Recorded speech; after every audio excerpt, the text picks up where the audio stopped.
The morning air carries the scent of salt and pine. Waves murmur against the shore beyond the cliffs, and gulls wheel lazily overhead. Bliss, as you step out of your house and take in the sights of Aidelmire, you feel Pink land gently on your shoulder. And she says, "It's a lovely morning. Charles would be so proud that you're out walking." And then immediately after, you hear Blue land on your other shoulder. And he goes, "Charles would be prouder if you were dancing, or stealing pastries, or both." Oh my god, I love that. I think Bliss would look at both of them like a tennis match almost. Yeah. As they're, having this conversation, and he just be like, "It is a beautiful morning, isn't it?" Blue just kind of slumps down and huffs, and Pink's like, "It's so pretty out here." So the village is waking up slowly, shutters on buildings are opening, and the bread ovens are warming up, and the smells are seeping out from the bakeries. There's cats stretching on windowsills, and as you walk through, because I imagine this is a path that you would take with the pixies, you spot the town bakery. And the sign above the door reads Butterbun Sons, Breads, Biscuits, and Enchanted Bakes. And inside, there is this smell of cinnamon that wraps around you. But something is wrong. Bramble Butterbun, the baker, rushes out to you, and she's wringing her flour-dusted hands, and she's freaking out. She goes, "Oh, Bliss! Thank the stars! A fey creature's made off with me mixing bowl. An enchanted one. I've got 8 orders to fill before the weekend, and I'm out. I'm so..." "Don't worry, I am absolutely on this." Oh, and Bliss would start running. He's not quite sure where he's going. I forgot my pixies, hang on. So he's not quite sure where he's going, but he is off to find this mixing bowl. She goes, "Bliss, be careful!" "I will, don't worry." I imagine as he's sprinting, fucking Pink's sitting on the fucking shoulder, gripping onto his hair so she don't fall off. And she's like, "Oh, helping others is one of the commandments." And Blue rolls his eyes and goes, "Yeah, so is eating 3 proper meals. Let's get that mixing bowl." I love these two already. So you just rush, you're just gone. Yeah. As you follow this trail, it leads out of Aidelmire and into this foresty area, and these tall birches and mossy stones all around. And Pink is humming quietly while sitting on the shoulder, and she's like, "Do you think it's dangerous?" And Blue's like, "Dangerous? It's a fey thief with a baking obsession. I bet he's juggling cupcakes right now." But Bliss, he's probably still sprinting, not gonna lie. He's going. He is focused on getting this bowl.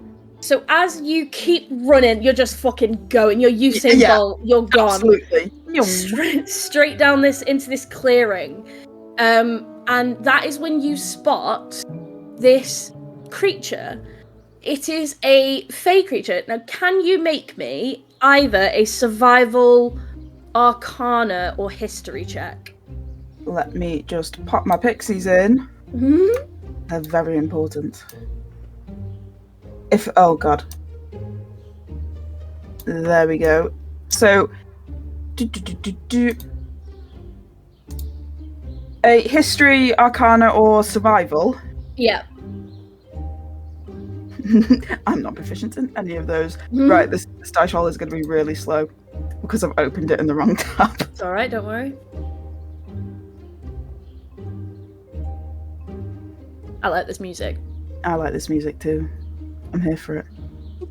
That is a 12. Okay, that's pretty good. The DC was quite low because it's the first level thing. Oh, and that was Arcana, by the way. Cool. So you spot, sitting on a raised rock in the center of this forest, you see a creature that is like digging its hands into this cookie dough and just like scoffing the entire bowl of cookie dough, and it's like eating the whole thing. Now, this creature, I will make the token bigger just so you can see what it looks like. Yeah. But this creature is called a dandelion. Oh, it's cute. They're very cute, but they're little bastards. Seeing this, I think Bliss, he'd go slightly red. Like he's a little bit mad that this creature is just there scoffing the cocky dough. Yeah. I beg your pardon. That's the name of the episode, cocky dough. The cookie dough. He'd be a little bit miffed at that, and he'd probably point at the creature and go, "Oi, that's not yours." This creature whips its head and looks at you and goes, "To you too." Yeah. And it like licks the inner edge of this bowl to like get the last of the cookie dough off, and then pops it on its head like a hat, sticks its middle fingers up, and runs in this direction, like away from the forest. Okay, Bliss would be so startled at the middle fingers. Like, that was so rude. Blue's like, I like this guy. This guy's cool. But we should probably get that mixing bowl. And Pink's like, Blue, you can't say things like that. Poor Bliss. Are you okay, Bliss? And she's like stroking the side of your head. Yes, I'm fine. Come on, yes. Blue's right. We should, go and find that creature. What the hell? And then, so, as you, I imagine, are just full pelt running again. Yeah. Running after this creature, you're giving chase. The woods is getting stranger and stranger with each step, and the trees almost seem to like lean in really close, and their bark has all these like unfamiliar runes etched on them, and then the light shifts to this like golden hue, and then violet, and then this pale green, and Pink like clutches onto your collar and she's like, uh-oh. And you look around in this like weird place that you're in, and suddenly it's very different from Aidelmire.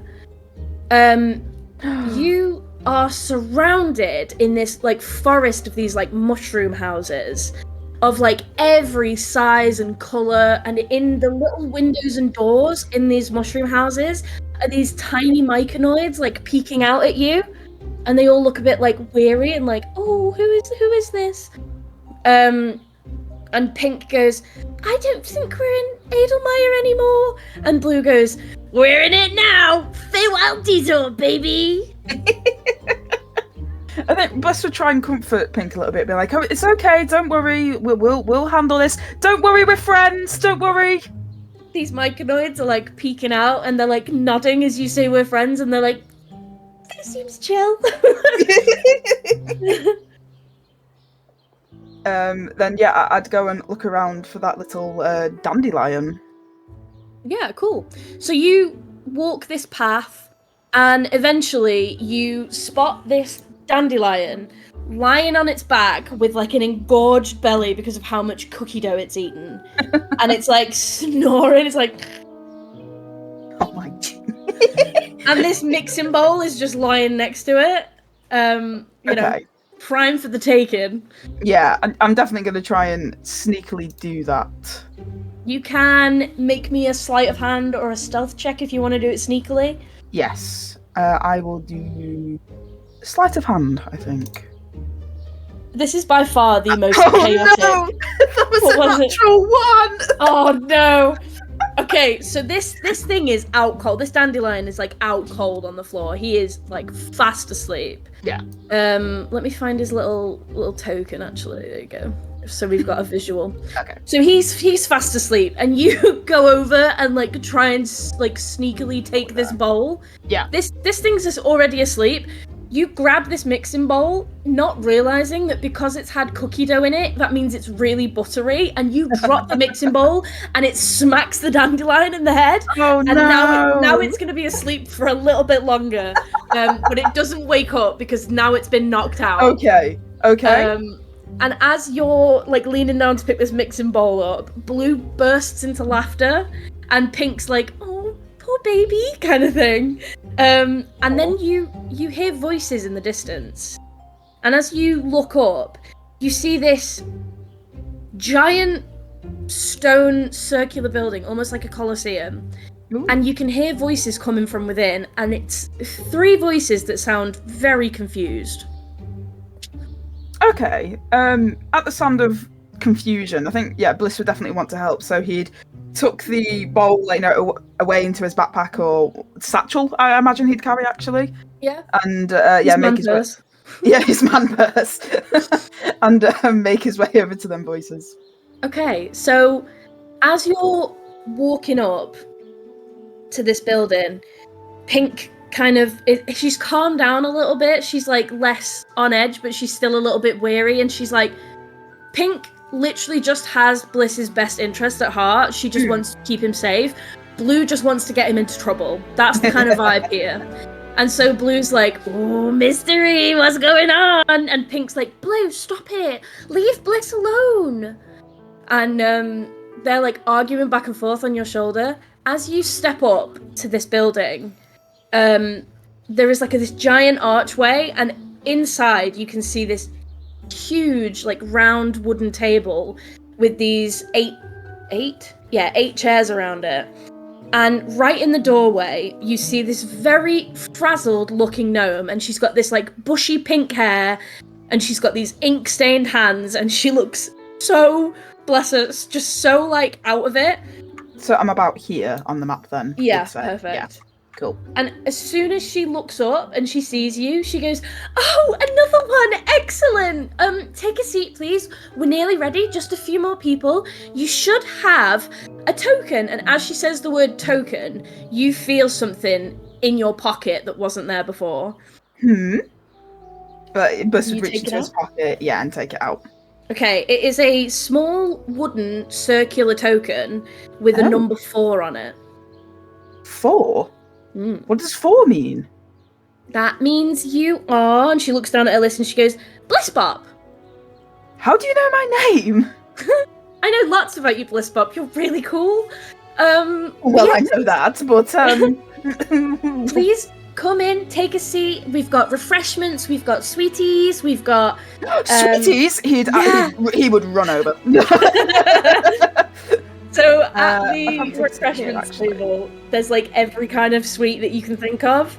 And obviously at this table, you see 3 other people. You see, they all look very confused, and as they see you, they kind of like are very welcoming and give you a wave, and some of them maybe give you a look as if to say like, "Who is this guy?" Like, but they all kind of just accept the fact that you're there. And yeah, he's absolutely stuffing his face with sweets in hand, pixies in joy. I don't know. We will leave it there.